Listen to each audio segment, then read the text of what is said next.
Alright folks, Jonathan here. Now a while ago I did a video on the basis of how to mix without touching the platter. Now the reason I did that video is because when I started DJing I didn't have the joy of having some perfect, good, decent brand new turntables. I had to use some dodgy belt drive decks which are absolutely atrocious. Now then, the reason I started learning just to use the pitch control was because, like I said in that video, if I turned the actual platter too much or tried to slow it down, it would basically either spin really fast or just slow down and just stop. So of course I just had to learn how to use the pitch, but the pitch was terrible, so I had to practice and practice and practice. Now guess what? I actually got behind me near enough the exact set of turntables that I started on. Now what we'll do, I'll show you exactly what it is and then I'll give you a demo.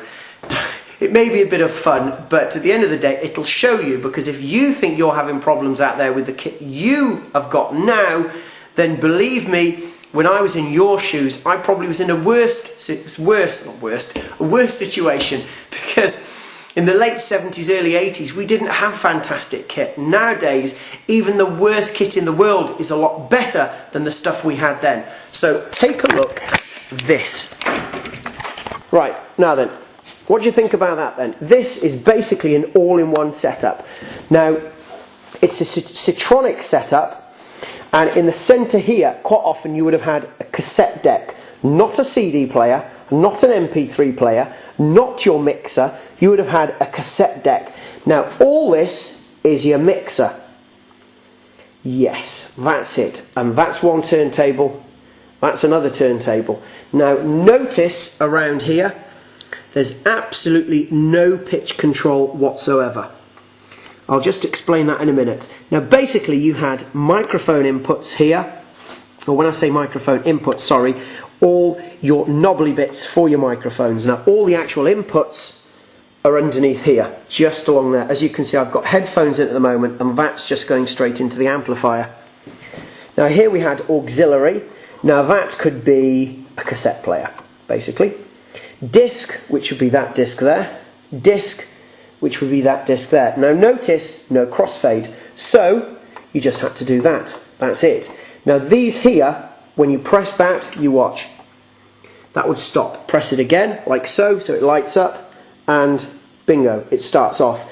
Now the same applies on this one. Press it and that guy stops, press it again and off it goes. And then here you had cue, like so, tape here, tape player, and then here you had your actual outputs. Now that was telling you how high the actual output was into the speakers. There is your phones, your actual volume control, SM, stereo and mono, bass, treble and level. Your master output here. Now this is the interesting bit here, because these were the pitch controls. There you go, pitch 3345, Q drive. Now basically, because the actual platters were so wobbly, what you could do, you could put the needle on the record and you could move this like so. If I stop that now, if I press these, if you watch now as I'm pressing, you may be able to see just off camera. In fact, if I do this, if I put that piece of paper on there like that, then you'll be able to see as I press the one button like so, you can see the actual turntable moving. So that basically enabled you to cue up the record like so. And then exactly the same applies the other side.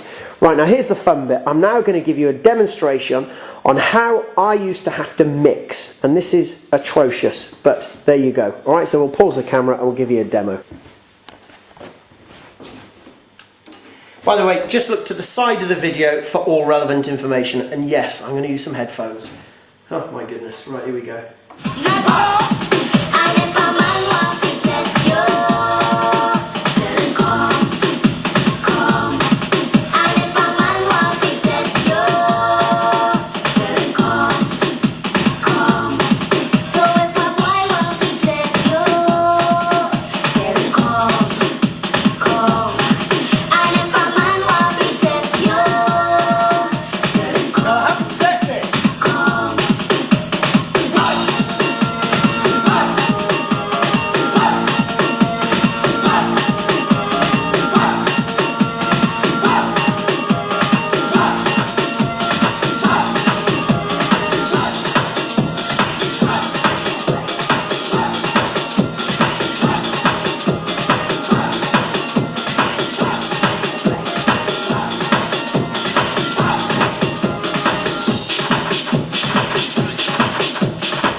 believe me, it was good fun. Let me just put that down.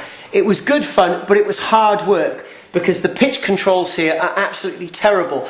And these turntables are what's known as belt drive. In other words, there's a motor about here. Now, the motor is attached, there's a spindle on the motor, and then you have an elastic band that actually goes around the platter and around a tiny little spindle at the top.